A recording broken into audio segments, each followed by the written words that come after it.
return to Georgia with us for a moment. Joyce, an appeals court there now might disqualify Fani Willis. If she would have recused herself months ago, would we be in trial territory at this point? You know, it's tough to say. There are so many variables here, but the reality is that what the Court of Appeals in Georgia will do is they will decide whether or not the trial judge, Judge McAfee, got it right. They're reviewing his decision. They will accord him broad discretion. I think it's unlikely that they'll reverse him. So the real issue here is the amount of time it will take. It'll probably take months.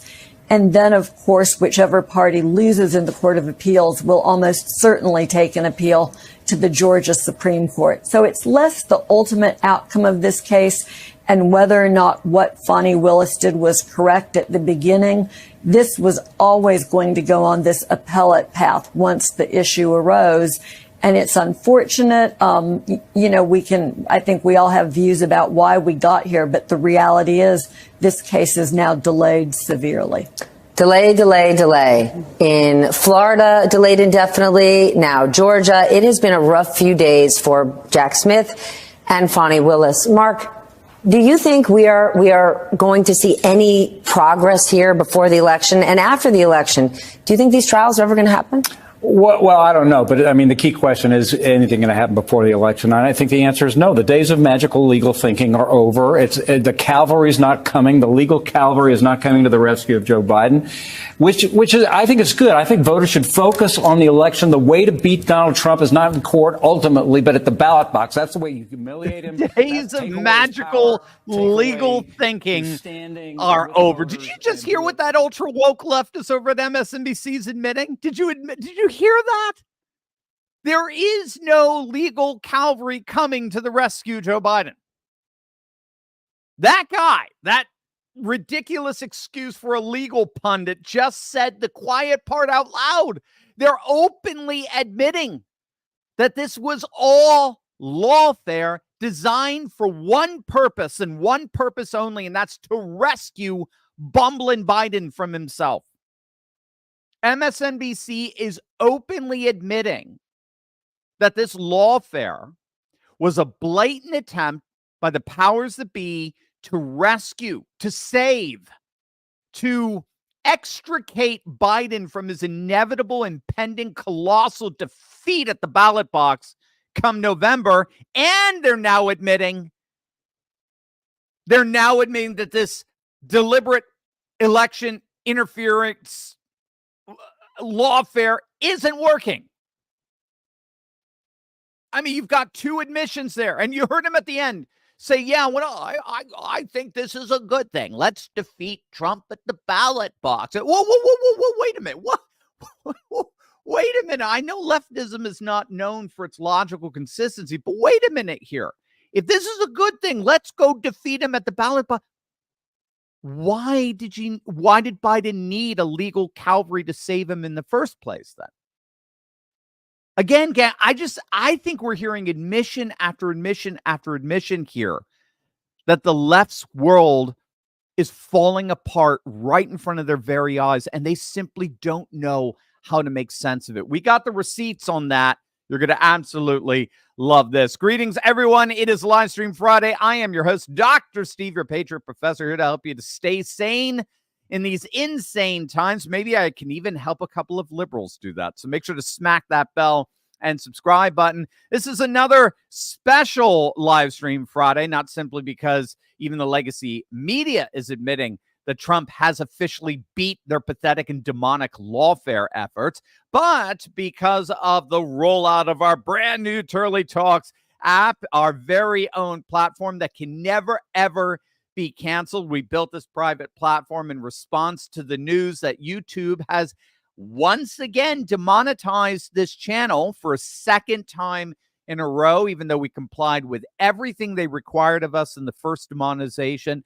Unfortunately, when we reapplied, they moved the goalposts and came up with an entirely new infraction to keep us completely and totally demonetized. We don't even have super chats up.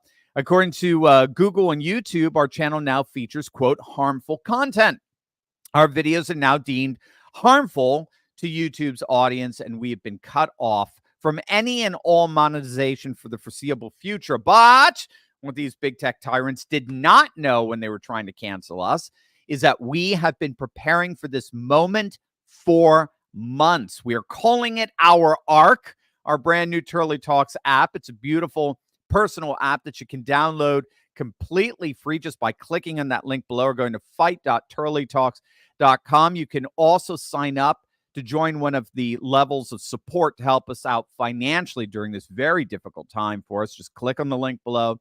We'll go to fight.turleytalks.com. After you make an account, just check your inbox for a very special welcome where you can read and sign our Declaration of Restoration. That's the petition to big tech that you can sign. You can put your John Hancock on it, informing these tech tyrants that a new day is dawned. They are no longer in control over us, and we are taking our nation back. I believe we have nearly 2,000 of you who have signed this petition. It's awesome. Also, if you want to ask me a question today, because our super chats have been indefinitely disabled, just click on that link below. Sign up on any level of support that you like, and you have instant access to our private virtual platform. You can ask me any question you like, and I'll answer it for you right here on this live stream. So just click on that link below, sign up on any level of support, and I'll answer your questions. It will be my honor. All right, gang, let's dive right in here. So as you saw there, that was an MSNBC panel led by Stephanie Ruhle, admitting, all of them admitting, that the Democrats' attempt at stealing another election, this time through lawfare, through the deliberate derailing of the Republican candidate for president by way of weaponizing the legal system against him, they're all admitting it has officially failed. It is completely and utterly collapsed. And they're not alone. Politico, which is for all practical purposes the mouthpiece of the DNC, is now openly admitting that Trump has successfully beaten the Democrats at their own lawfare game. And he's winning across the board. Let's take an account of what they're seeing here. First, you've got Jack Smith's classified documents case against Trump, the case that crossed the Rubicon by raiding a former president's home at Mar-a-Lago, never been done in the history of our nation. This is what got the whole lawfare train rolling. That very case has now officially imploded. Judge Eileen Cannon has postponed indefinitely the trial date, and that indefinite postponement is the closest thing you can get to a judge completely tossing the case out. In fact, in many respects, it's even better because Judge Cannon has left Jack Smith bereft of any ability to appeal her decision. It leaves Smith nothing to appeal. A prosecutor has no basis to appeal a judge's decision declining to set a new trial date. So the case is basically frozen. Now, the indefinite suspension of the case comes on the heels of revelations that this rogue prosecutor, Jack Smith, admitted in court papers that the prosecution did indeed tamper with the evidence central to the entire trial. Remember that image? Remember that legacy media image that legacy media just published all over the place showing the classified documents scattered all over the floor at Mar-a-Lago? Remember that? It was all a setup. It was all a setup. According to court documents, the cover sheets on all of those documents were literally planted by FBI agents. Everything you see there, you know, with the capital letters, secret, secret, classified, classified, all of that was planted. According to court filings released by Judge Cannon, Jack Smith admitted that the FBI brought those cover sheets with them to the Mar-a-Lago raid. They paper clipped those cover sheets onto the documents and then scattered them across the floor for the sole purpose of creating that stunt photo, the crime scene, to make it appear as if the documents were mishandled by Trump. And unfortunately for Jack Smith, unfortunately for him, it went beyond just a photo op. That's actually how he presented the evidence to the court. In other words, Smith and the FBI didn't just tamper with evidence and violate the whole chain of custody protocols, but then he turned around and lied about it to the court in the process.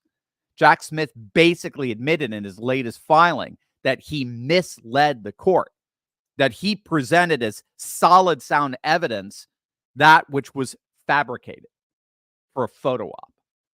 So it's not simply that he made a mistake in his filing. He literally admitted in court papers that he misled the court. And legal experts are saying that is absolutely fatal to Smith's case. There is no coming back from admitting that you misled the court.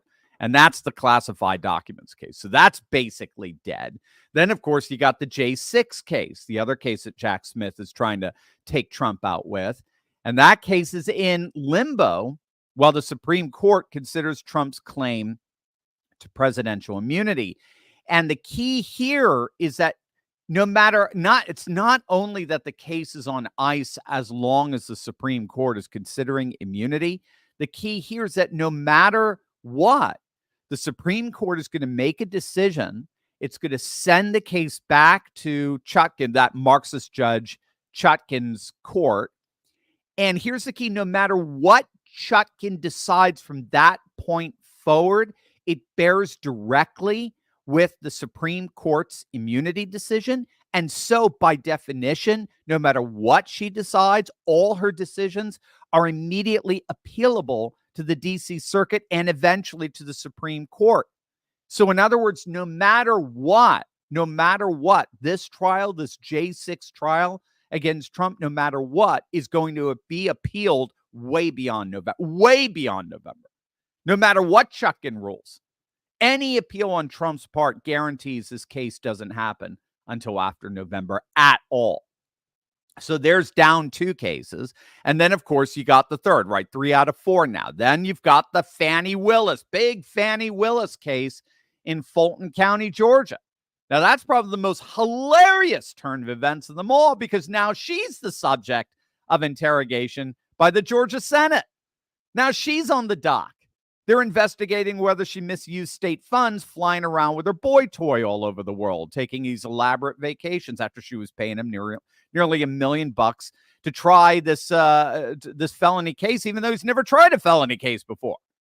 And at the same time, Trump's legal team is successfully appealing that idiot judge's decision in this case to keep Fani Willis on, even after she admitted to having an affair with a subordinate during the whole process of the trial. And that appellate process may indeed end up booting her off the case entirely. So there we're down 1, 2, 3. We're left with a single case now of the 4 cases against Trump, the 4 felony cases. Finally, what does that leave with this 4th case? It leaves us with a freaking porn star. It leaves us with a freaking porn star. That's it. And again, I can't believe, this judge, what's his name, Merchant or whatever, and Juan Merchant in New York, how he dare. I mean, what a clown. What a clown. He threatens Trump with jail because he says, Trump, you are not taking this court seriously. You are not respecting the sanctity of this court. He says that literally on the very morning that he then turns around and says, all right, now bring out the porn star. I mean, this is an insult to clowns. This is an insult to circuses. So as it turns out, all they've got left is a porn star. And to make it even worse, it looks like that porn star, Stormy Daniels, just doomed Alvin Bragg's case. Well, it was clear reversible error today committed by the judge and by the prosecution under the reasoning of the recently reversed Harvey Weinstein case. So much information came out that was utterly irrelevant. Let's start with whether they had sex at all. Utterly irrelevant. The only issue is whether she threatened to expose him and whether she extorted him and whether he then paid money to avoid the embarrassment to his family, to his business, to his children, and, according to the prosecution, to help himself get reelected. The issue of what actually happened is utterly irrelevant. And then we get to the details, the silk pajamas, the kind of lotion he was wearing. I can't imagine how the Court of Appeals in New York that reversed the Harvey Weinstein conviction, which was a harder case to reverse, wouldn't reverse this conviction if it got up there. I would certainly recommend to the prosecutors in this case that they study the Weinstein case very carefully, because it gives a roadmap to what you can't do. And this prosecutor is just following the roadmap of what you can't do. My namesake, Jonathan Turley, is basically saying the same thing. He's arguing that the court has already blatantly biased the jury against Trump by asserting all kinds of things that the prosecution has not proved. And they're asserting it as if it's a matter of fact. And they're tainting the jury with completely irrelevant testimony. You're not allowed to bring in things that are basically inadmissible. All that matters in this case, again, if you just want it very clear, bottom line, when all's said and done, all that matters in this ridiculous case is the objective nature of the hush money payment. That's it. The $130,000 that Michael Cohen paid to Stormy Daniels. All that matters is simply this. Was that payment, again, not even made by Trump, made by his lawyer at the time, Michael Cohen, an admitted serial liar. All that matters is whether that payment was a campaign finance violation. That's all that matters, okay? All that matters is whether or not that payment was a campaign finance violation. And it's very simple to determine whether it was or not, okay? It's very simple. Was that payment solely a campaign expense, like paying for a pollster or paying for a campaign advisor, right? Can it be shown that that payment was only and ever a campaign expense? Or are there objectively other possible reasons for the payment? Did the payment serve multiple purposes, such as trying to keep this hidden from Melania or from his kids or from business partners or investors or whatever? Objectively speaking, whether anyone involved in this likes it or not, hush money payments do not fall solely under the category of campaign expenses. It's that simple. When all is said and done, hush money payments can, by definition, be made for all kinds of reasons. People who are running for office are not the only ones who do hush money payments. It's that simple.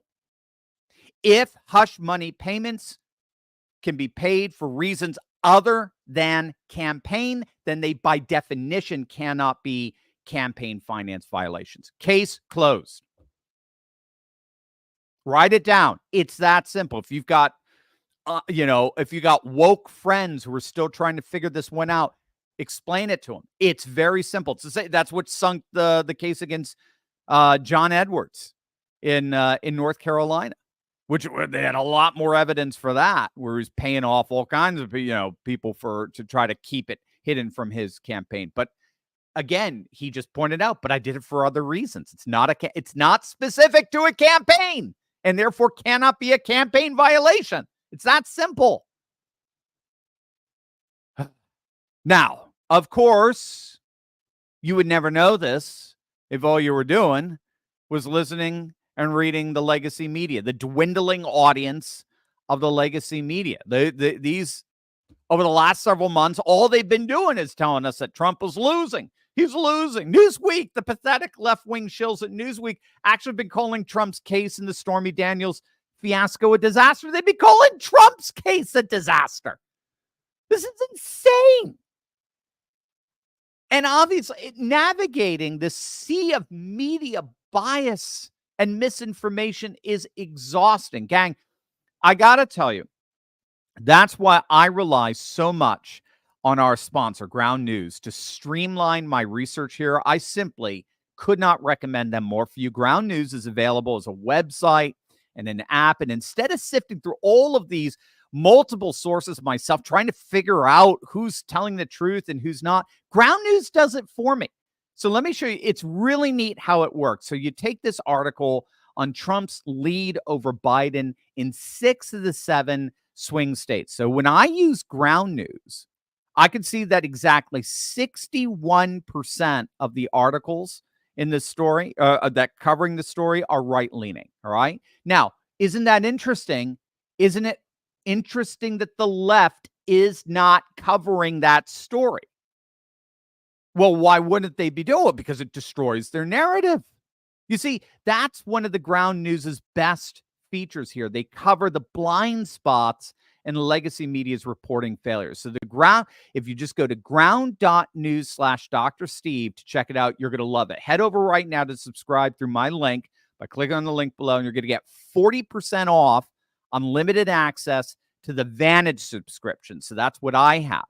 When you subscribe, you not only support our Turley Talks movement, especially in the view of us being demonetized, but you also support an independent platform trying to make the news more transparent. They're doing God's work, as it were. So click on that link below right now. You're going to love them. All right. So let's take stock here of just how much President Trump has won. That Newsweek headline, oh, it's a disaster. What's happening to Trump and this Stormy Daniels? It's a disaster. Oh, really? Is it a disaster, Newsweek?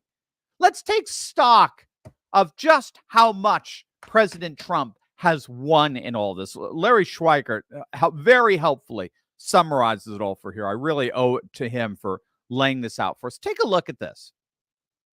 Trump got the Supreme Court to strike down that pathetic Colorado Supreme Court decision that knocked him off the ballot. They struck it down 9-0. Oh, such a disaster for Trump. Oh, really? Right. Supreme Court 9-0 decision. Then they won a permanent delay in the Jack Smith classified documents case. Permanent delay. They won the New York civil bond deposit appeal. That's the one that overturned Letitia James and that weird freeze miser Judge Engoron's attempt at fining Trump $500 million freaking dollars. Letitia James did everything she possibly could to make that fine stick. Trump was able to overturn it and pay cash as he appeals. He won the immunity appeal at the Supreme Court. He was able to argue it, and then most argue that he will most likely win. He will win when all's said and done the majority of what he needs in the immunity decision. So that I think is just based on what. Remember, when you have arguments in front of the Supreme Court, they've already made their decision. Okay, it's a formality. So that's why when you kind of listen to how they're questioning, either the defense or the prosecutor, in the sense, the state's case, in this case, Trump's case, you get a sense of where they've already decided, right? Trump is most likely going to win the vast majority of the appeal details. You cannot just sue a president for any reason you want. There's got to be some objective standard. Otherwise, every president's going to be held accountable to lawfare as Trump has. And then in the process, they're destroying Stormy Daniels. He calls her Porty Daniels in here. It's very funny. They're destroying Stormy Daniels on the stand and just revealing the whole Alvin Bragg case to be an absolute circus. And they're putting Fannie Willis, Fat Fannie, in massive legal trouble in the process, basically destroying the Fulton County case.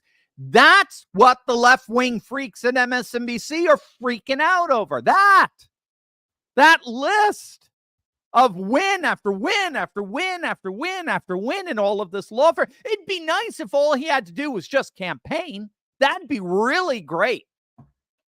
Fortunately, it's all been working in our favor this whole time. Every time he gets indicted, every time there's some new lawfare nonsense, all of a sudden his poll numbers go up. I wonder why. Well, the legacy media has just been bending over backwards over the last several months, trying to convince their evaporating audience that Trump was getting crushed by lawfare. Oh, the walls are closing in on Trump and all that. This is what's been actually happening while they've been saying that. Trump has been winning. He's been winning at the Supreme Court. He's been winning on his appeals. He's been winning with Jack Smith, dealing blow after blow after blow against him. He's been winning in the New York appellate courts. He's been winning in Fulton County, and he's been successfully winning in this Alvin Bragg case by he's been holding ad hoc Trump rallies in downtown Manhattan. every week.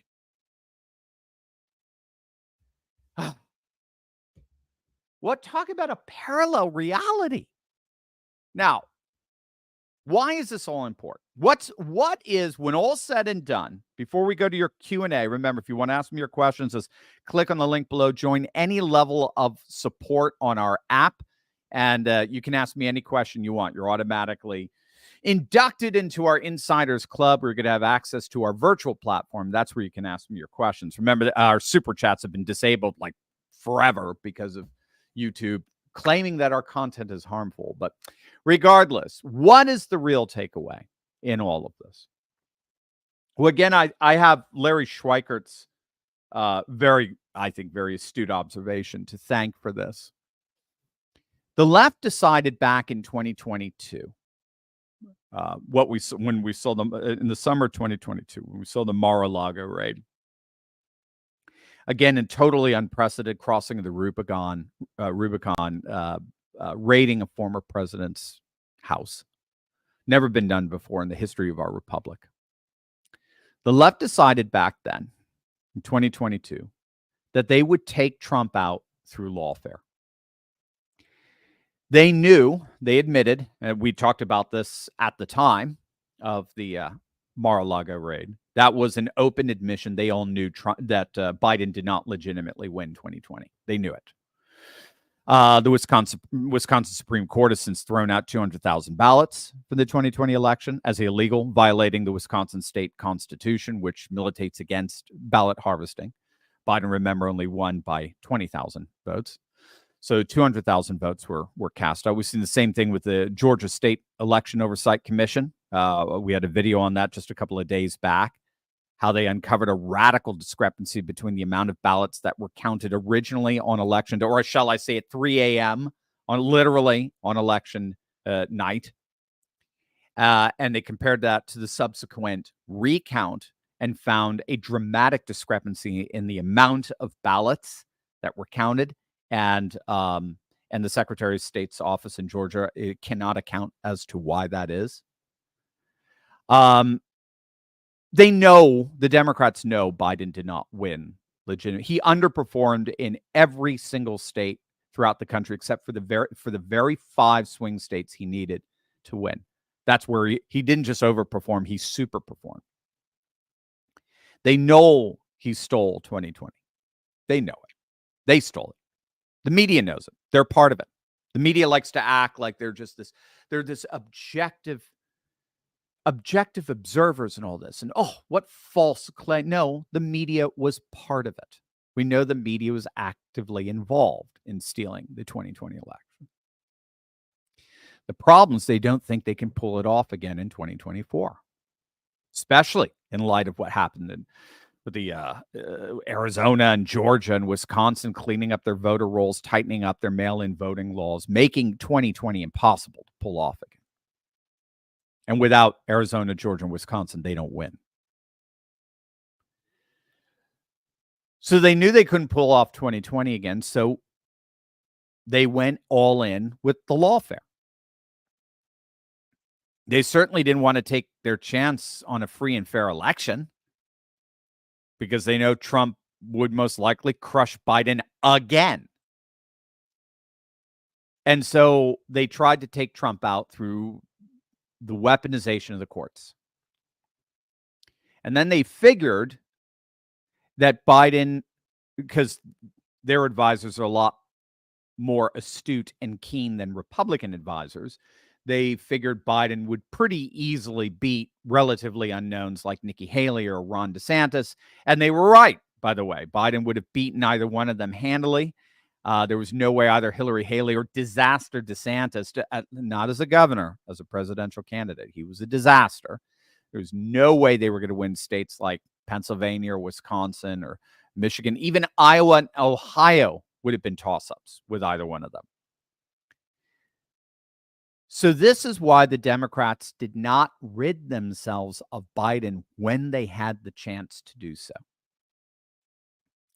They thought it was easier to rid themselves of Trump through lawfare Then it was ridding themselves of Biden and then dealing with the cultural Marxist warfare they would have to deal with, trying to get rid of Kamala, maybe replacing her with Gavin Newsom, getting rid of a woman of color and replacing her with a white male. What? Are you kidding me? And they did not want to deal with the hornet's nest that would have erupted.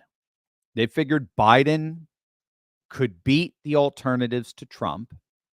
And then after the election, with four more guaranteed years, they could force Biden out and then figure out what to do. Maybe replace him with Harris, maybe get another replacement. Who knows? In other words, in Vegas terms, they gambled it all on lawfare. They gambled it all on Trump getting taken out through the lawfare.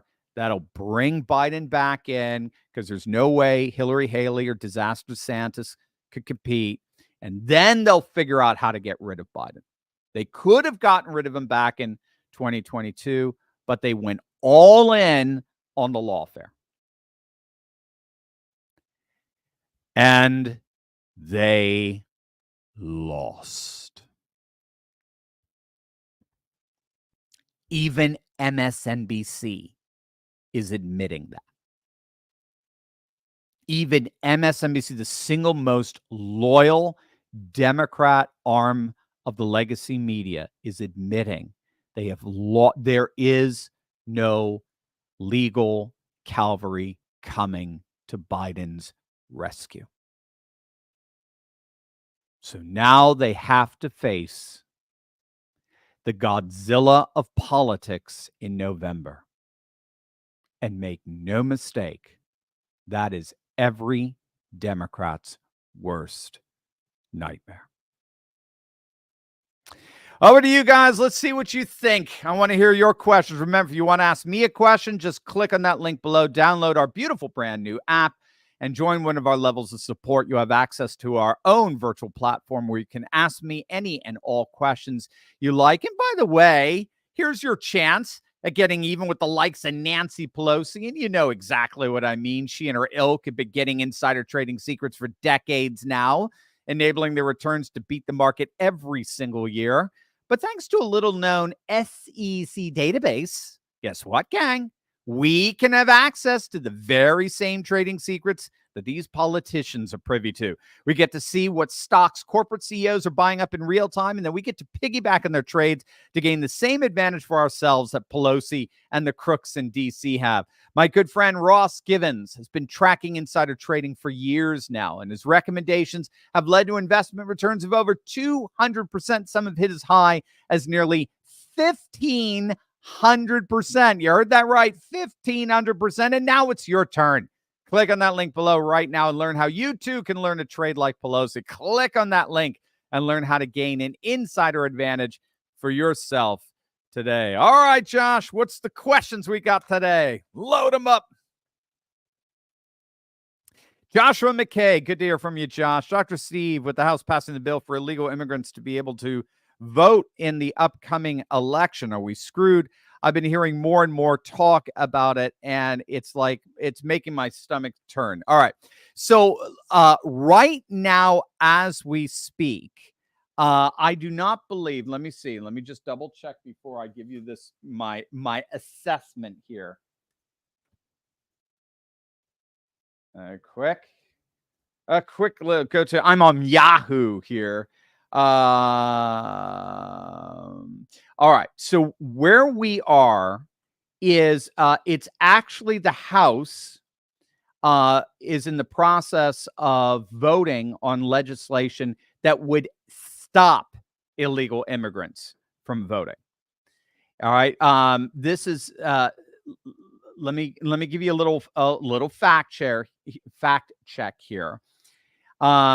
This is, believe it or not, from Newsweek. Immigration remains a central political issue in the minds of U.S. politicians, the public, as 2024 presidential election approaches, with recent polling by Gallup showing Americans rated country's top problem for the last 3 months. This week, in a post viewed 60 million times on social media, it was claimed that Democrats had now given illegals new electoral representation by opposing a bill. That's by opposing a bill that would have changed how the House of Representatives is organized. A post on X by Stephen Miller, a former advisor of Trump, claimed that House Dems just voted unanimously to give illegals representation in Congress, and the Electoral College, House seats and Electoral College votes will be added to areas with the most illegals, include blah, blah, blah. And the post was viewed many, many times. Bottom line, as I understand it, that is not true. Now, we'll see. We'll see as it pans out, because, again, it's the cloud of war. But right now, I believe that is not true. It is as far as the federal law is concerned, illegal immigrants cannot vote right now. They simply cannot vote. It is illegal. And what Mike Johnson and the Republicans are trying to do is to make sure there are safeguards in place so as they can't vote. But as I understand it, 2024 is no different than 2020 or 2016 when it comes to the law of the land not allowing illegals to vote. Illegals can. Now, again, can they cheat? Well, possibly, but it's going to be, again, it's going to be very difficult to pull off in Arizona, in Georgia, in Wisconsin, and in the 3 states that they need to, given sort of the crackdown on their voting laws. So I don't think it's great, but I don't think it's anywhere near as bad as Stephen Miller is representing it. Now, as time goes on, we'll find out, but be very wary. Remember, what tends to sell in Republican circles is sky is falling reporting. Okay. It's doomsday reporting. There's all kinds of reasons for that. But be wary of that. I think a tweet like that was there in order to get 60 million views, to be honest with you. I don't think it was there in order to inform. So we'll see how it plays out. But right now, I do not believe that we have to worry about mass amount of non-citizens and illegal aliens voting in 2024. Again, if they do, then the country's finished. Then we break apart into red state, blue states, and we create a 27, 28 state red MAGA super state arc, and we just keep them out and expel them and put them into blue states where they eventually end up voting conservative, because the vast majority of the illegal immigrants coming over are conservative Catholics. So that's what's happening. Latinos are switching over. So anyway, we'll have to see how that works out, but I don't think you have to worry about that at this point. Again, focus on what we need to focus on. Don't focus on distracting things like that, unless it's getting reported very, very widely and corroborated by multiple sources that yes, this is happening. So until then, I wouldn't worry about it. Milan McLean, what's the Speaker Johnson supporting the not special counsel Smith? I love that. It's looking increasingly as though the Dems know something he fears will get out. Maybe Representative Green was right after all. Yeah, to be honest with you, I think it was payback to the Democrats for keeping him in office. So if you don't know, he's not defunding Jack Smith's office. Which a lot of Republicans want him to do. Keep in mind, this is the infuriating thing here. Keep in mind, there are more threats coming from Republicans against the ICC, the International Criminal Court, for wanting to investigate Israel for war crimes. There are more threats coming from Republicans against the ICC and its lawfare against Israel than there is from Republicans towards the Democrats in their lawfare against Trump. So that just tells you donors are behind the scenes calling the shots. And there are a lot of donors until recently have been very nervous. They thought that you could take Trump out with the lawfare. They realize you can't. And now they're backtracking. But in the end, Michael Johnson, this is his payoff to the Democrats for keeping him in power. This is the way every single speaker since Newt Gingrich. He was our only true Republican speaker, true grassroots Republican speaker doing the will of the people that we ever had. It doesn't matter who you're talking about. Boehner, Dennis Hastert, Boehner, Paul Ryan, McConnell, McCarthy, and now Johnson. I mean, they're all bought and paid for by donors. The donors control both parties, so it all goes back to oligarchy, basically a billionaire oligarchy, and he's just doing their bidding at this point. He's pathetic. I can't. Again, I don't think there's anything we can do. I would just, F the Congress right now. Focus on Trump. Focus on local elections, state, county elections. Focus on Trump. Get him in. Let's get our majorities. Looks like we're going to get the Senate. Let's see if we can keep the House. I don't know if we can, but get our majorities, and then let's let Trump go full animal, control the donors, and thereby control clowns like Johnson, because he's just pathetic at this point. Dave, in what ways does Trump not behave like a neocon? In what ways does he behave? In what ways does he not behave like a neocon? What ways does he behave like a neocon? So he does. So there's three, maybe four ways he doesn't behave as a neocon. Number one, in his demeanor, and think of it in two sections. Number one, in his demeanor, and number two, in his policies.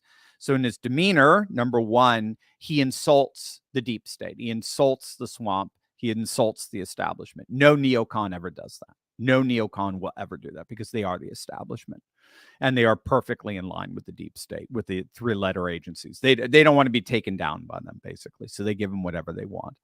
So number one, and then numbers 2, 3, and 4 fall under the heading of the policies. He's for border control, which neocons are globalists, so they don't believe in borders. He is all for bringing back manufacturing and industry, what we technically call economic nationalism, as well as energy and independence. Neocons are all about keeping the WEF happy and their green policies happy. And he's all about defend. Oh, I would actually bring in another one. Sorry. He's all about defending traditional values. Neocons are secularists. They care nothing about Christianity or traditional values. And I'll throw in one more. So this is 5. And he's all about getting rid of permanent wars. He doesn't want to have anything to do with permanent foreign wars. Doesn't want to have America as the unipolar interventionist police force, because he doesn't believe the unipolar world exists anymore. We're in a multipolar world with multiple power poles around the world.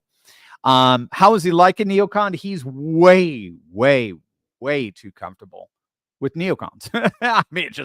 He had freaking John Bolton in his first administration. I mean, Mike Pence. He thought he could bring neocons under a new nationalist populist rubric. He thought he could, very similar to a certain extent what we're seeing with the national conservatism movement under Hazani. Was it Yoram Hazani? Which it has a lot of neocon vibes to it. So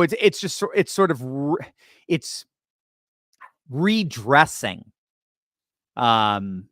neoconism and making it more appealable to an increasingly, America first. I don't even like the term isolationist, but an America first, more, MAGA sentiment. And so he's just way too willing to. Mike Pompeo. I mean, my God. I mean, people like that these are some of the most horrific people you could ever imagine having in your administration. So hopefully he's learned his lesson, but we'll see. I don't know. The very fact he's thinking of Tim Scott or Kristi Noem, people like that, or Mark Rubio for VP is just scary to me. So I don't think his policies or his demeanor have anything to do with neocons, but unfortunately his relationships do. Kenneth Bryant, voice talent. Good to hear from you, Kenneth. I'm curious as to why SCOTUS hasn't simply adhered to the precedent established by Presidential Records and Department of Navy versus Egon and upheld 45's immunity. Right. I believe you're going back to, is that the Nixon one, if I recall? Is it the Fitzgerald? Or is this completely different? It sounds like it's something actually more I'm looking at. It's different. Either way, I'm not familiar with that one. I'm familiar with the Fitzgerald case that did give the president immunity. Everyone goes back to, well, Ford pardoned him so that they wouldn't indict him. That was Ford's interpretation of things. Again, we never had a situation like that before with Nixon. The Supreme Court most likely would have overturned any possible conviction, indictment and felony conviction against Nixon, saying he did have, unless he is convicted in the Senate after being impeached. That's the constitutionally prescribed process by which holding a president legally and constitutionally accountable. Unless that happens, a dinky court in Fulton County can't do it. A DC circuit, a corrupt DC circuit court can't do it. It is not in their jurisdiction to hold the president of the United States under any kind of criminal investigation, unless the House impeaches him and the Senate convicts him. If that doesn't happen, the president is free. That's just the way our system works. So I'm with you. I think they are going to uphold his immunity. It's on ice until they make the decision. The decision will probably be in June or July. And I think they're going to, it looks like they're going to uphold, based on the questions that they were asking. It won't be a blanket immunity, but it's going to be pretty strict, I think, because they know if they don't, the presidency has been destroyed. And for both parties.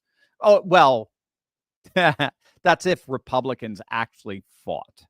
But they're, of course, they do the pleasure of their donors. But thank you, Kenneth. We just returned. This is America the Free. Good to hear from you, America the Free. We just returned from a 2-week vacation to Ireland, where nationalist popular sentiments were expressed by people everywhere. I know. Are you seeing what's going on with those huge rallies? I just didn't get to it. I was going to do a vid on it. It's amazing. So many citizens conveyed unsolicited opposition to immigration and absolute disdain for their globalist government. One person said, "We're not far from a revolution." We also heard a lot of support for President Trump. We've been to Ireland numerous times before and have never heard strong and unified sentiments like this. Any thoughts? Yeah, so the right has gone through. Sorry, I need to send a note. The right has gone through a number of setbacks. No question. The abortion setback was huge. Their latest ridiculous, their own version of a Trudeau or something as their prime minister. And it's just been ridiculous. And then something seemed to happen in terms of the setbacks stopping, and then a massive backlash coming out. And that was the attempt to try to revamp their constitution into basically probably the single most woke constitution on the planet by removing any gender specific language and parental language and the like. And the Irish rose up and pushed back against that. It was mind-boggling how huge of a backlash that vote was. And that seemed to get the ball rolling. And then we had the prime minister resign, that seemed to get the ball rolling. That seemed to galvanize the right. And again, it's not even as you know, America the Free. It's not even the right. It's not ideological. It's the people. It's very similar to what happened with farmers. Starting in the Netherlands and then going all the way throughout Europe, including Britain, where, these aren't right wingers. These aren't guys reading Pat Buchanan, or they aren't reading, Murray Rothbard, or they're not reading political theorists. They're not on the left. They're not on the right. They're freaking farmers. And their way of life is being threatened. And I think that's what's happening to more and more Irish. They're waking up to the fact that through radical globalist WEF policies, Brussels-based policies being imposed upon them in ways they have no say over, they are losing their way of life. And the more and more we can convince populations throughout the West that these globalists are trying to take away and destroy your way of life, the way of life that your grandparents fought and literally died for, the more and more we're going to see a populist revolt rise up like never before. And that is what is going to, I think, in the end, win the day. It's called civilizational populism. And it seems to be awakening finally in Ireland after many, many setbacks. So awesome. It's great to see. Sean, Rock Dog, Dr. Steve, when Trump is reelected, if he goes after these lawfare criminals, you think people will look at it as justified in punishing people who violated the law, or look at it as retaliation? Very, very, very good question. So what's the political ramifications of that? Well, first, let's state the obvious. I don't think Trump cares. I think he's going to go after them because for Trump, it's the same. There should be retribution. There should be retaliation against such blatant criminality, right? Because when all's said and done, the retributive nature, punishment has a retributive nature to it. So retribution and legal punishment and restoration are actually one and the same. The left will obviously try to temper it, very similar to what we're seeing right now with Israel and the Palestinian situation. Pro-Palestinians are trying to, in effect, saying that this response is completely disproportionate. So they're turning the aggressors originally October 7th into the victims, and the victims of October 7th into the aggressors, right? By pushing this sort of notion that this retaliation is completely disproportionate to the crime. There is a retribution that is allowable, but the retribution has to be proportionate. So I'm sure they're going to try to do something similar with Trump when he begins to round these guys up. But how successful they'll be in turning the swamp into the victim, that remains to be seen. Again, the legacy media will be doing that 24/7, but their audience is just fledgling. I mean, their audience is evaporating as we speak. More and more people are just going to independent content creation and social media for their news. Ironically, TikTok and the like. I don't, that kind of nuance for what Trump is doing, I don't think is going to be conducive to those platforms. But we'll see. We'll see. I think so when all said and done, I think they're one and the same. I think retribution and punishment are one and the same. Legal punishment. But then the left is going to try their best to differentiate and paint the swamp as a victim. And we'll see how successful they are. They may be. We'll see. But it'll be fun to see.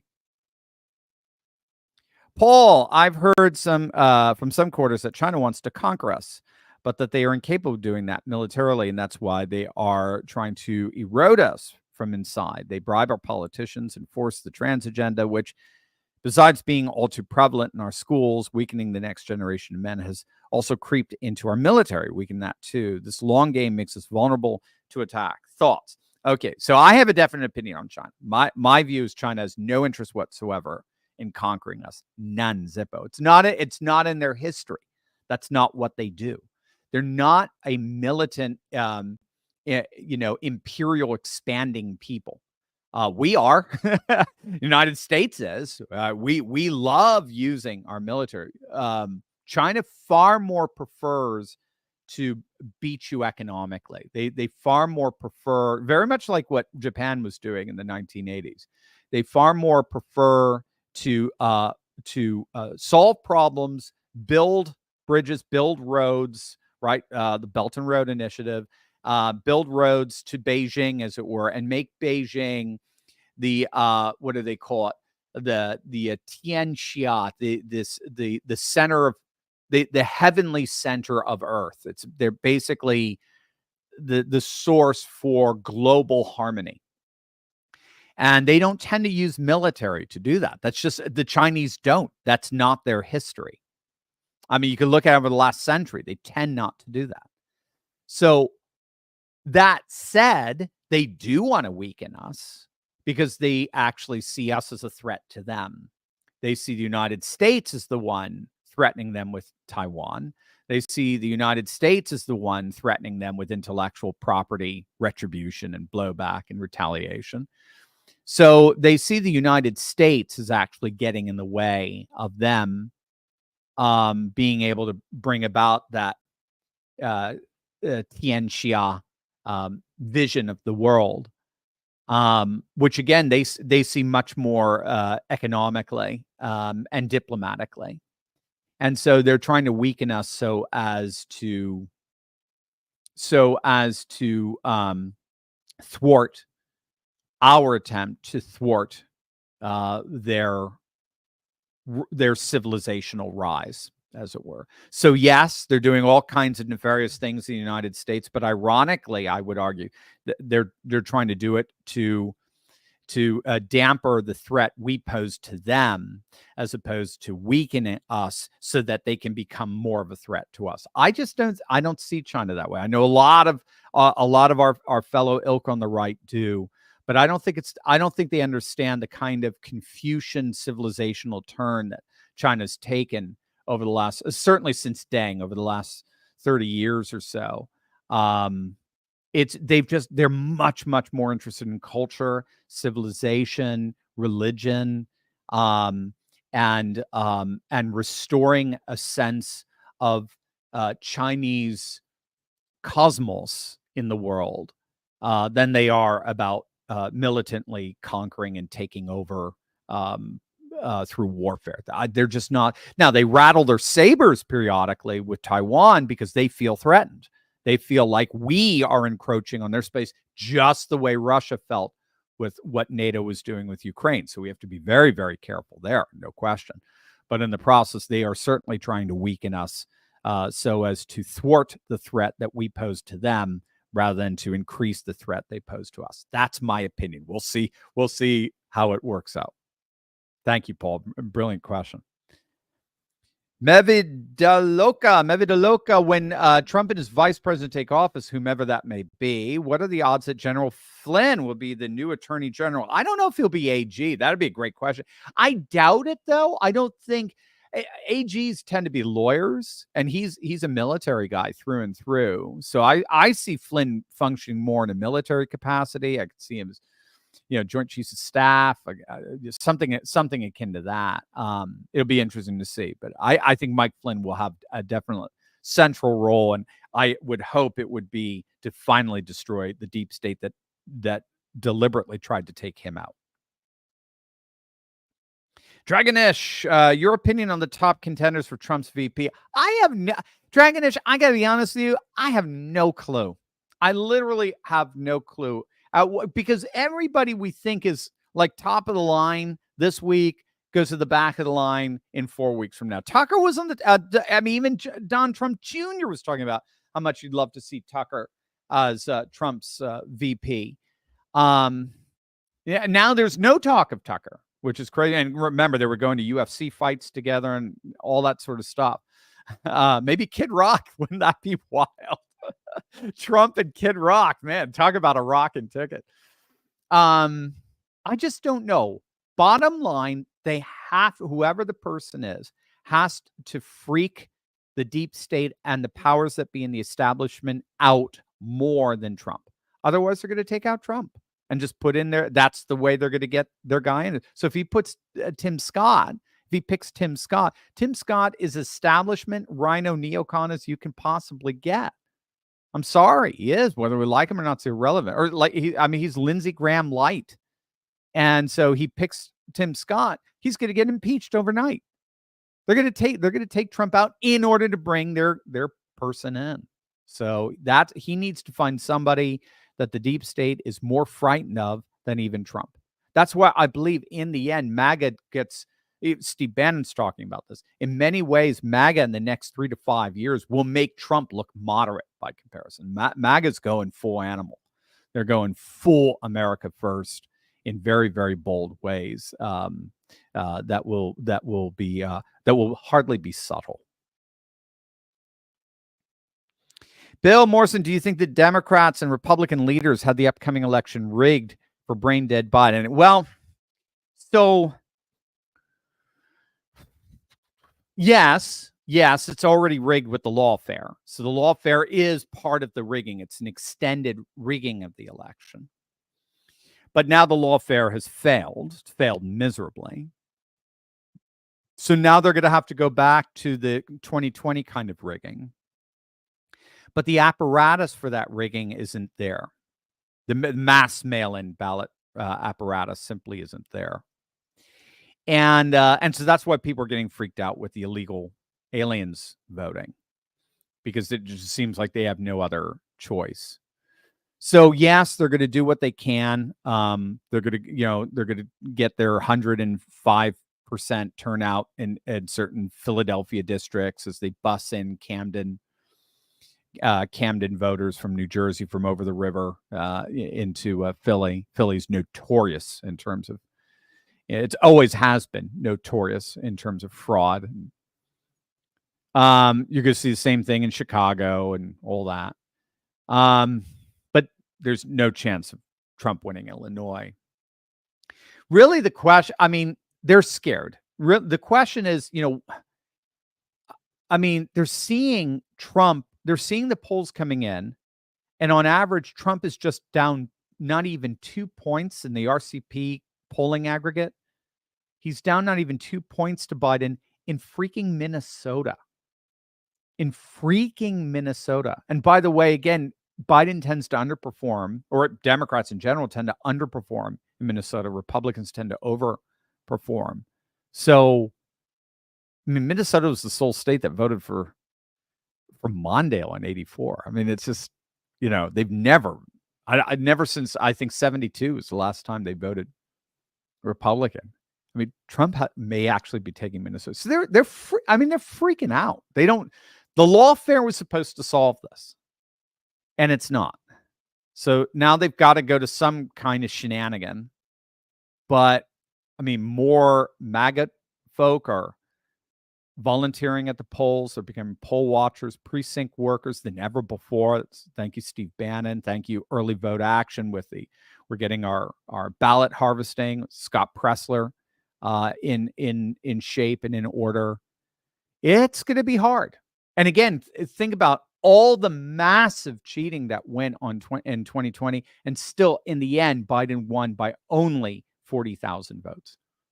Only, right? The guy who supposedly won 80 plus million votes won the election by only 40,000. 10,000 Arizona, 10,000 Georgia, 20,000 Wisconsin. You could scratch off Arizona and Georgia. That's right now. There's no conceivable way he's going to win.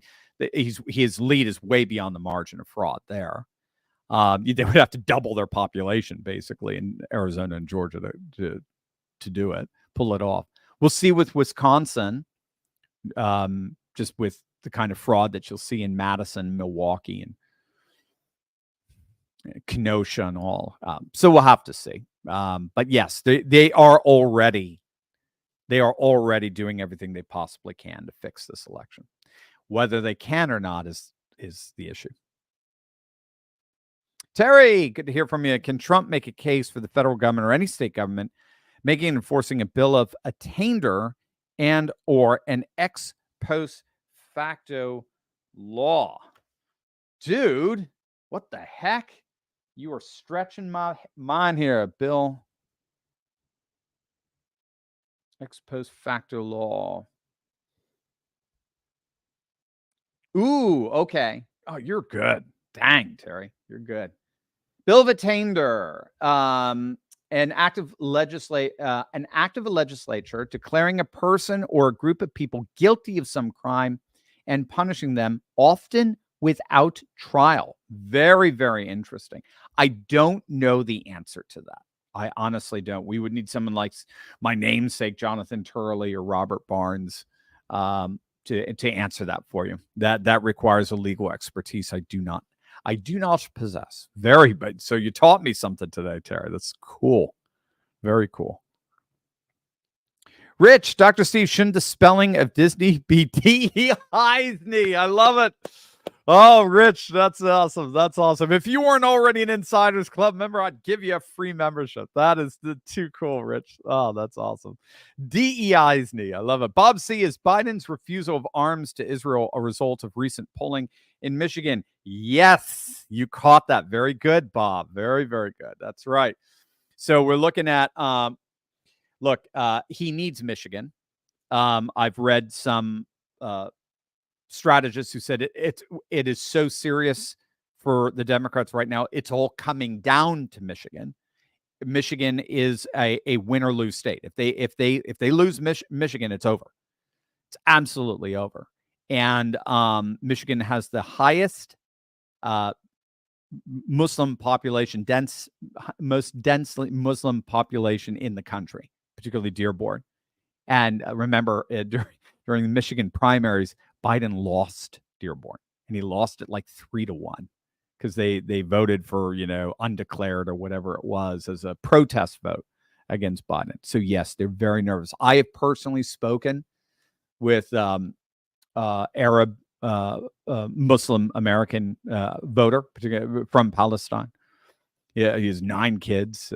Really neat guy.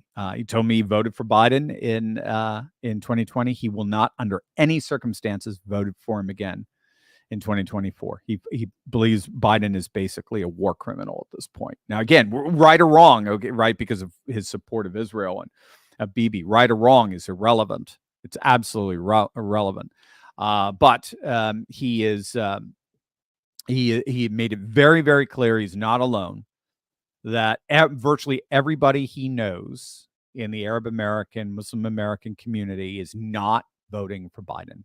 Now, they're not voting for Trump either, but that's okay. We just need to cut out that margin that he got, because that was a 70% vote. Muslim Americans voted for Biden by 70%. I forget what the margin was, but the total was 70%. We could figure that out. It was at a 40% margin. That's fine. Cut away that margin. That's all we need. So, yes, you got it. That's very astute. By the way, gang, I did do a video, if you didn't catch it, yesterday on Christians and mega churches taking over California's public schools. You definitely want to check that out. It's going to pump you up in terms of just the way that patriots aren't waiting around for Republicans to get their act together. They're actually taking action themselves. And I pointed out how that's actually becoming par for the course in the way patriots, particularly Christian patriots, are rising up and taking over. If you take, for an example, our good friend Jeff Rakowski, he has a strategy out now to use real estate acquisition to basically take over pockets of the country. He already owns over $250 million. Yes, that's billion with a B, dollars worth of real estate across America. He's the one I always go to for real estate advice.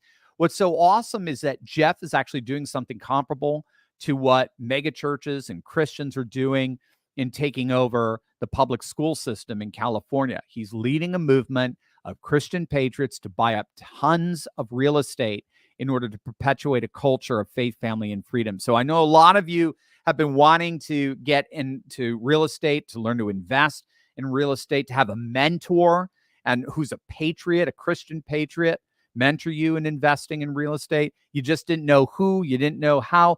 Guess what? Today's the day, gang. Jeff is here to help you do just that. Jeff and his team have opened up some time to talk to you guys about your goals, about how they can potentially help make those goals a reality. It's just a quick 15-minute intro call, and I really encourage you to take advantage of it. Just click on that link below or go to freeintrocall.com. That's freeintrocall.com right now. Book a call with Jeff and his team. This really is a once-in-a-lifetime opportunity to work with a guy, again, who owns a Christian patriot who owns over $250 million in real estate assets. Absolutely amazing. He's here to mentor you to get into the whole real estate market in a way to flourish a culture of faith, family, and freedom. So just click on that link below, book a call with Jeff and his team. They're absolutely amazing.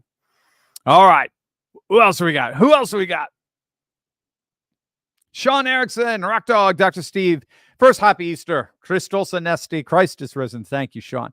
The amount of treason and criminality of Biden and his puppet master, given the amount of treason and criminality of Biden and his puppet masters, if Trump goes after them for their legitimate crimes, do you think a majority of the people would support Trump doing that? I do. I think if Trump does it right, if the Republicans do it right, big if with the Republicans, right?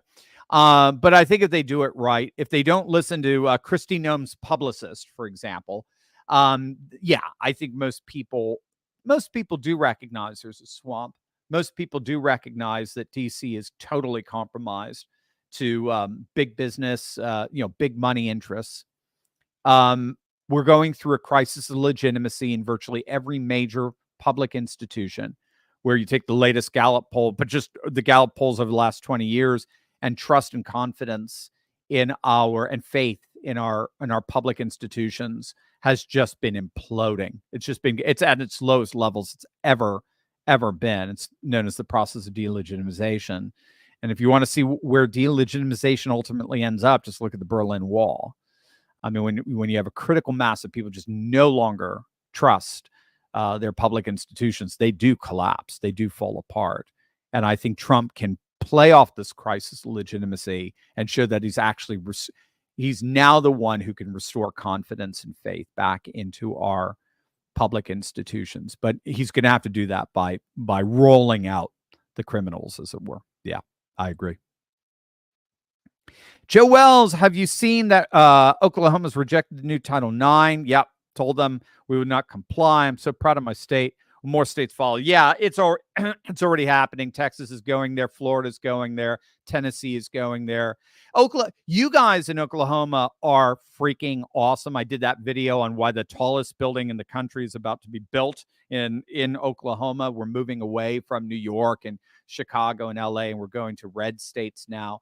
And yeah, Oklahoma's been on the front lines of pushing back against all the LGBT stuff, all the trans stuff. I think every single county is a sanctuary, Second Amendment sanctuary county. I mean, you've got the trifecta, you've got your governor, you've got super majorities in both legislatures. I mean, you're amazing. It's just, I love Oklahoma. People say when they ask me what, because I'm in Delaware, right? They're asking when you finally move to a red state, where are you going to move? You're going to be Texas, you're going to be Tennessee, you're going to be Florida. I have often said, I am looking at Oklahoma. Oklahoma is just freaking cool. So anyway, yes, amen, Joe. There are many states following Oklahoma's lead, and you are leading the red state revolt. I love it. Sean, Rock Dog, Dr. C, after Pedo Joe, who do the Democrats really have in 2020? It's really interesting. They don't have much. Their bench is pretty depleted. I mean, you're seeing it now. They're looking at Michelle Obama. Number one, she doesn't look very interesting. And number two, she's not that popular, believe it or not. She doesn't poll very well. Kamala's a joke. Gruesome Newsom's a joke. He polls even worse than Biden. He's not even that popular in California. They really don't have too much. They got Buttigieg. He's a joke. A literal joke. They just don't have that much. So I don't know who they're going to pull from. They'll find somebody. They always do. But I don't know. They'll probably have to go into Hollywood at some point. But again, those guys. I mean, that'll be fun. So Jules, great.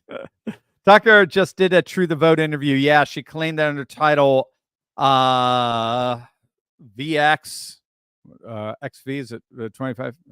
Criminal Code says the illegals can vote if they relieve themselves to be citizens at the time of voting. Yeah, what the hell? Yeah, no, I know. I saw that with Tucker. We're going to have to see. I don't know. I found that a little bit of a stretch. Tucker can sometimes be a little too much. The sky is falling for me.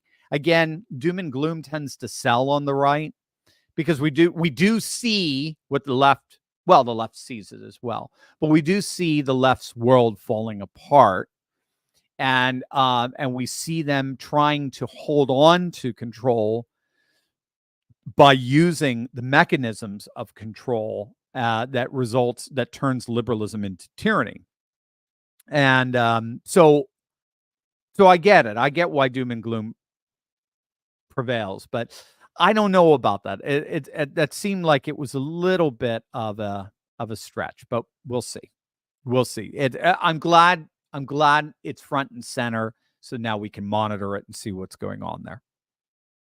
Bill Post, would you say the Supreme Court is culpable to the 2020 Trump loss, as only two justices, Alito and Thomas, were willing to hear the Trump case and the election fraud? If that's the case, do you think the Supreme Court heard Trump's case that Trump would have prevailed and been given the election? It's a good question. It just seemed to me that because state legislatures have the sole plenary authority on all matters of elections, federal, state, local elections, it just seemed like the Supreme Court wanted to stay out of it and just allow the states to work it out. That's the way Roberts approached it. Now with legalized warfare, right? Lawfare. Now it's in their jurisdiction. They have no choice. It's now the law. It's out of the hands of the state legislatures. Now it's in the hands of courts.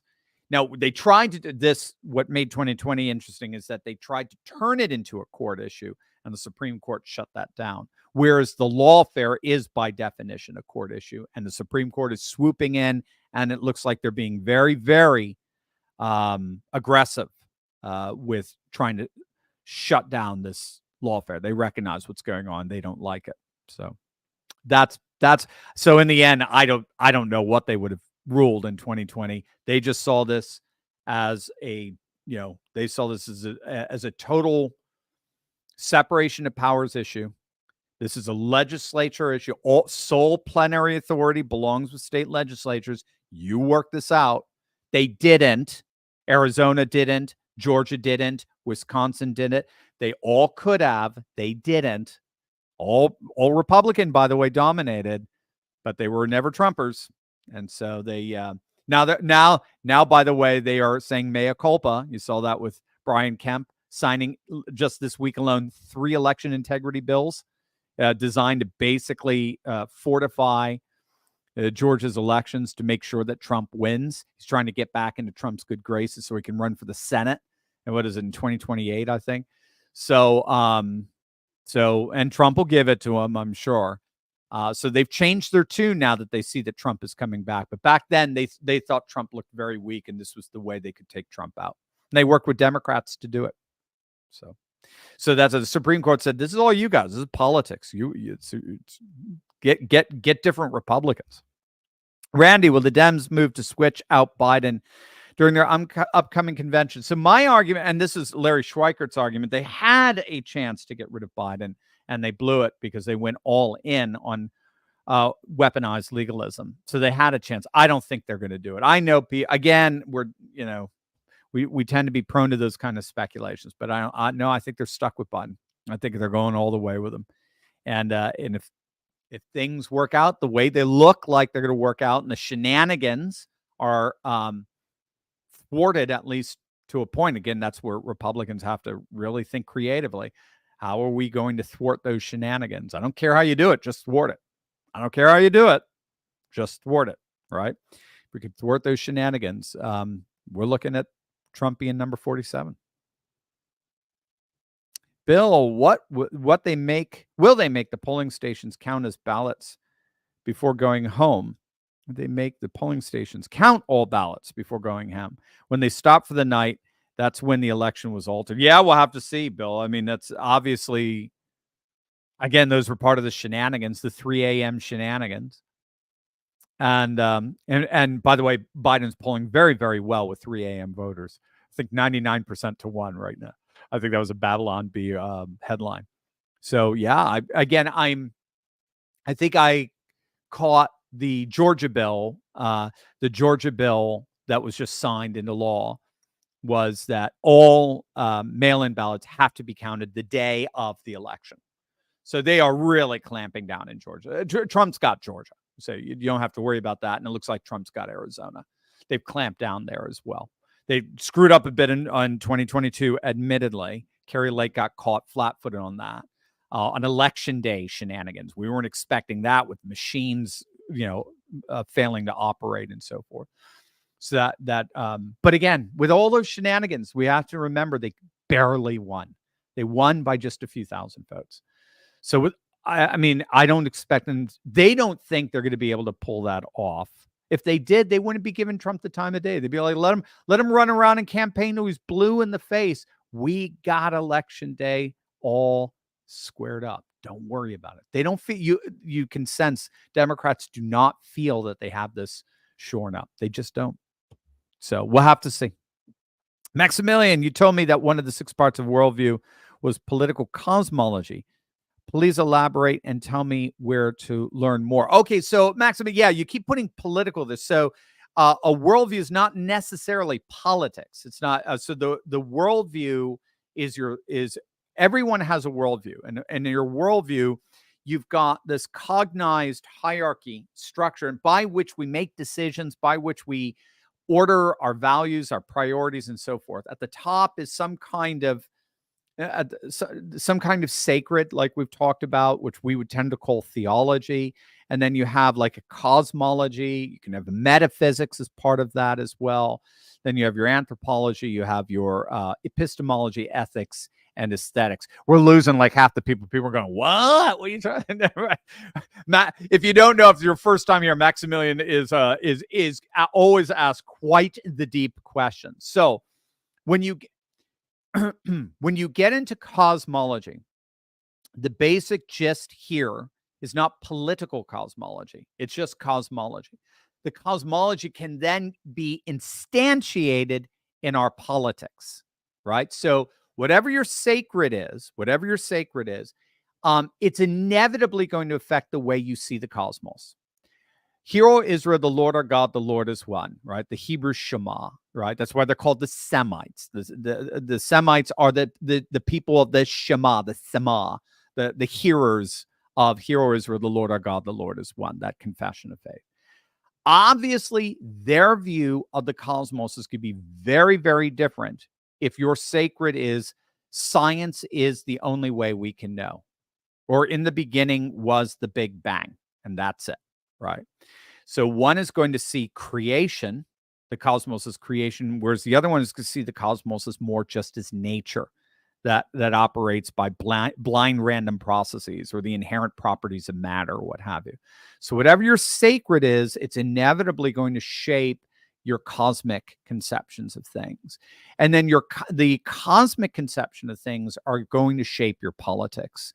So the politics of ancient Israel are going to be radically different than the politics of a Darwinian culture, for example, right? So one is going to be seen as a king who operates as the son of God, and the other one is going to be seen more as, I don't know, a social engineer technician, right, who's supposed to exercise control over biological chemical mechanisms, because that's all reality ultimately is. So that's kind of the hierarchy you work at in trying to discern what the nature of a culture is in terms of its unique civilizational vision of the world, starting in its sense of the sacred and divine, going all the way through its politics, into its ethics, into its way of knowing, into its structuring of beauty and literature and art and architecture and music and poetry and the like. So there you go. We'll chat more on that on Monday night if you want during our live Q&A, which you guys can join by joining any tier of support just by clicking on that link below. You will be automatically entered into our Insiders Club, where every Monday night we have a private Q&A backstage. So you click on the link below, go to fight.turleytalks.com.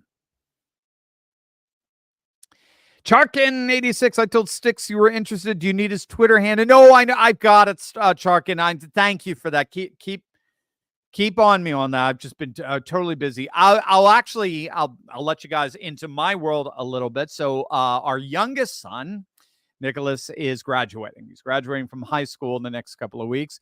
My second oldest daughter is graduating from college the day before. So we have big, celebrations, family coming in. So things are a little, and then in the process, he and my wife are going off on a wonderful trip, a school trip to Greece and Rome, to Athens and Rome. So it's a little bit crazy at the Turley household right now. And I've got some other interviews lined up as well with the Lotus channel. I think we're taping on Monday.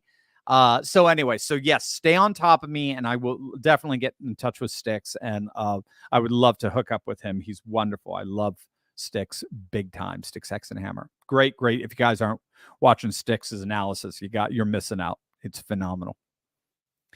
Lolly, what's your take on the U.S. media reporting Israel bombing Iran that turned out to be fake news? I'm reminded Biden's intelligence chair raising huge alarms publicly about a security. Well, it was so, as it turns out, a lot of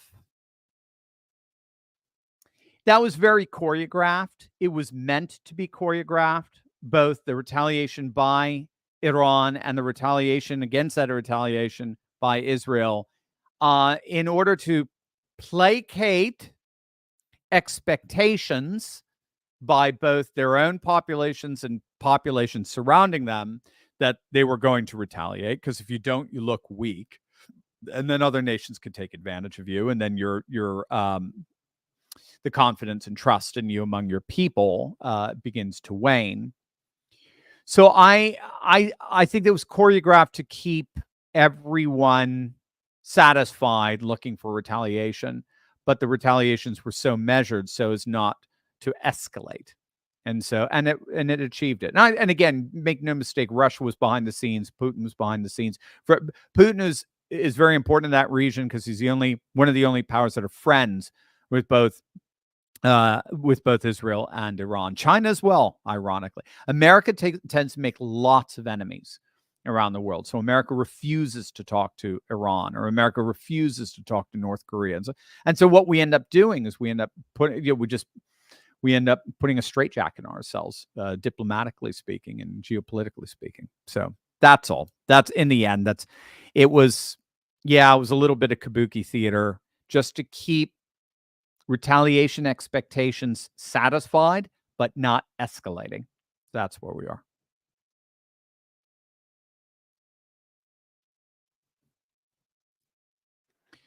Browning Man, question: with all these Nazi Islamic protests going on these campuses, how come Republicans are not calling the Democrats out? Well, they are to a point. Well, so Trump has been. Every morning he talks about the riots and the disarray and the breakdown of law and order on our college campuses. That's key. That's what you got to do. The Republicans, for whatever reason, did successfully pass that Anti-Semitism Awareness Act, which, again, regardless of what you think about any of that, it's involving itself in the civil war that's blowing up the left right now between the pro-Palestinian progressives on the one hand and the pro-Israeli liberals on the other. They're beating each other up right now. And when your enemy's beating himself up, stay out of it. The vast majority of the country looks at what's happening on our college campuses, very similar to what happened in '68. They see radical leftists taking over institutions and causing all kinds of chaos and mayhem. So what's the solution? Exactly what Nixon made it. Vote for me and the Republicans, and we will restore law and order. What happened in '72? Nixon got the biggest landslide re-election victory we've ever seen in American politics. Right. So, and then you had a reprieve in 76 with Carter, and then 3 Republican landslides in a row. Boom, boom, boom. 80, 84, 88. So that's what Republicans have to do. We are the party of law and order. Put us in office, and we will restore law and order once and for all. Stay out of the Democrats' civil war. Don't get involved in Israel or Palestine. That's just let them beat each other up. We're restoring law and order. That's yeah. And to the extent the Republicans don't do it, they're just Christie gnoming themselves in the foot. Bill, will they make the polling stations count? Whoops, sorry. Good morning, Dr. Steve from Franz. When a country like Georgia pushes back on globalism, it's referred to as civilizationalism. Is there a term when a population pushes back against a theocracy like in Iran? Well, I mean, you may not like it, Franz, but I think it's called globalism. So the civilizationalism of Iran is theocratic. If the last 40 years don't prove that, I don't know what can be. It's the population in Iran overwhelmingly supports their Shiite theocracy. They see themselves as, in effect, the caliphate of the Shiite Islamic world, which is about 15% of global Islam. So, and they become very, very successful geopolitically in the region with the Houthis in Yemen and Hezbollah in Lebanon, both Shiite, and with the Shiite forces in Iraq. So they really do. They're not. Anyone who's going against the theocratic regime right now tends to be supported by people like Soros and the deep state. And again, you have to remember the United States was publicly humiliated by Iran after the revolution back in 79. Absolutely, and 80. Publicly humiliated doesn't even begin to, it doesn't even begin to describe it. And we're still pissed at that. We still hate Iran over that. But taking a step back, right, making sure we understand civilizationally what's happening in the world. Theocracy is actually becoming more and more popular today. A lot of critics argue that Russia is a default theocracy right now, a Russian Orthodox theocracy. Of course, we have the new Islamic Republic of Afghanistan that was just formed thanks to Joe Biden, full-blown theocracy. Saudi Arabia is a full-blown Wahhabi theocracy. Theocracies are actually the norm. That's where people are going in terms of the civilizational move. For right or for wrong, that's just where it's going. People like John Bolton want to stop that, right? People like, Soros want to stop that. Ironically, Bolton and Soros on the same side when it comes to Iran. So you just have, I think there's a lot of unlearning that has to be done for us via Iran, because we saw them as a backward, nutty, fundamentalist, insane, radical group that took over a nation that was going very liberal, very pro-Western under the Shah. And then they humiliated us in the process, and we've hated them ever since. And we see them as a bunch of radical terrorist thugs. Maybe. But in the rising up of the civilizationalist world, what happened in 1979 takes on a whole different meaning. And when you read the analysis of the return of civilizationalism, many analysts actually mark 1979 Tehran as the beginning of the age, if you can believe, the beginning of this new civilizationalist age. So it's amazing stuff in terms of the way it forces us to rethink things here. So very good, friends. All right, guys, I am running out of time here. Just a couple of more. Let me see if I can zip through these. Do you think President Trump will be criminally convicted if any of these any of the Shams cases. The only one I see the possibility of is the New York Alvin Bragg case, which again it would be an indictment on just how crooked and corrupt Manhattan courts have become. If that's the case, Trump wins. I don't know. He's going to have to do some serious lawfare of his own in cleaning up these courts and have to figure out how to do that. John, what do you think of Trump pardoning Biden as a show of good faith in the United States? And would that seal the deal for upcoming Republicans? Good question. I don't know the answer to that.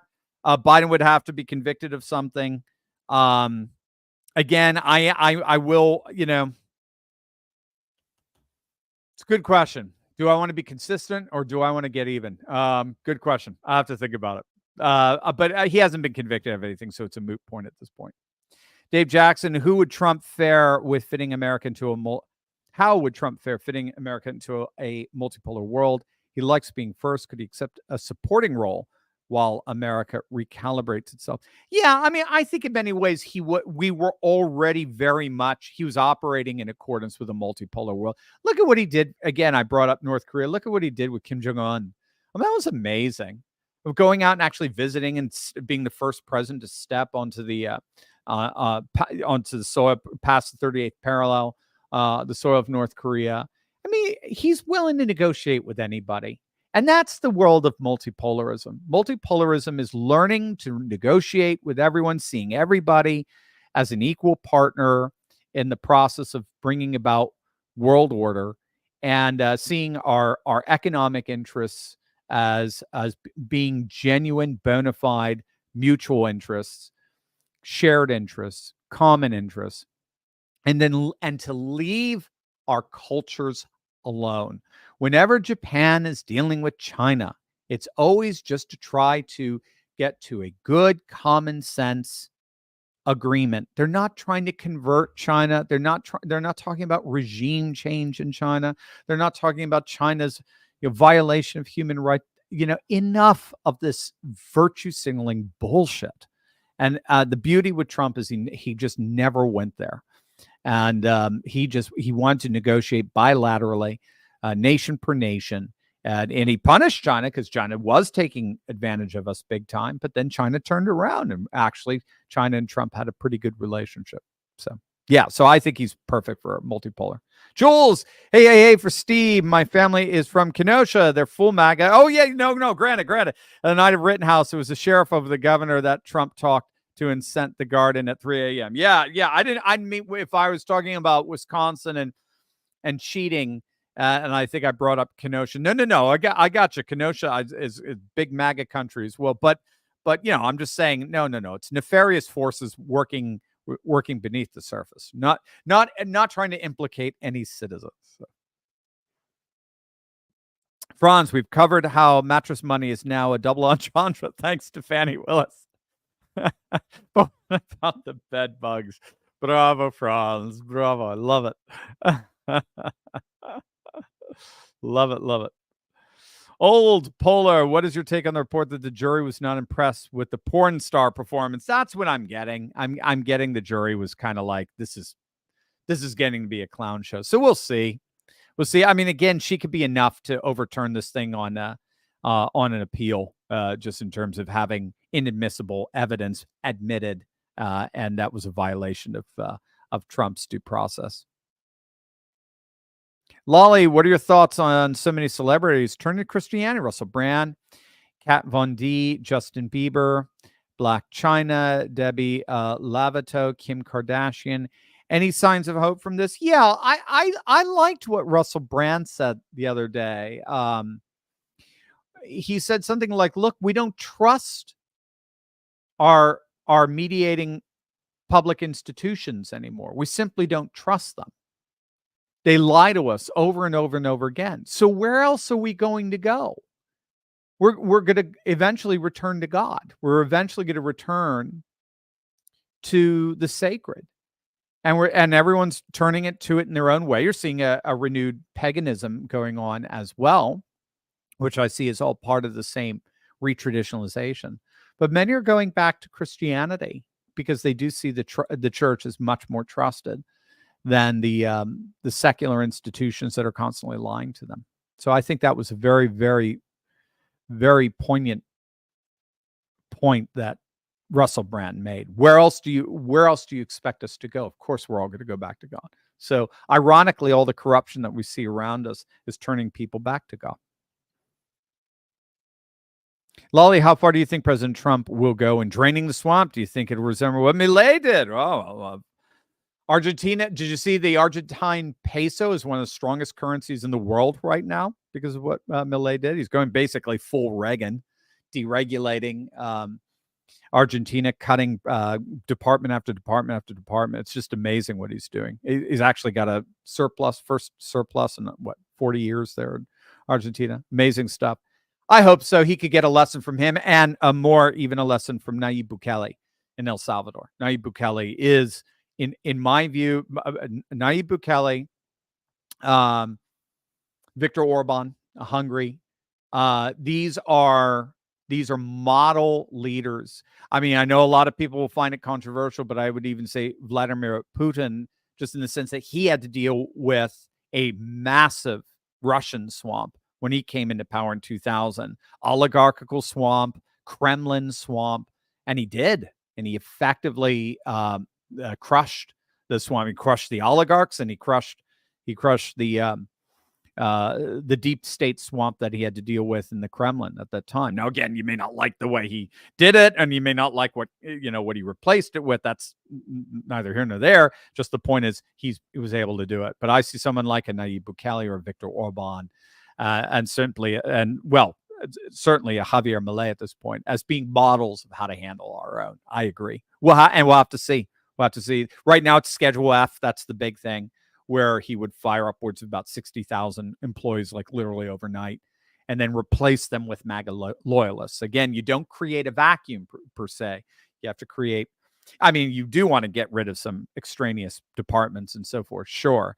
But then you definitely want to make sure you bring in MAGA loyalists in there for the foreseeable future so as to provide the immune system against wokeness ever returning.